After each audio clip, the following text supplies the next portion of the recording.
વિરમગામના માંડલની trust સંચાલિત રામાનંદ હોસ્પિટલમાં મોતિયાના operation બાદ દર્દીઓની આંખોને માઠી અસર થઈ હતી। ગઈકાલે 5 દર્દીઓને અમદાવાદની અસારવા ખાતે લવાયા હતા। ત્યારબાદ બીજા 12 દર્દીઓને પણ આવો જ પ્રોબ્લેમ થતા અમદાવાદ લવાયા છે। આ તમામ દર્દીઓને સોનોગ્રાફીને માઇક્રોસ્કોપી કરવામાં આવી છે।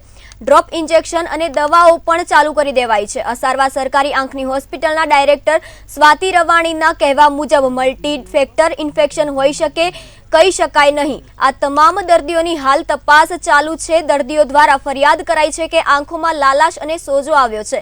17 દર્દીઓ હાલ સિવિલમાં દાખલ જેમની આંખોમાં લાલાશ છે।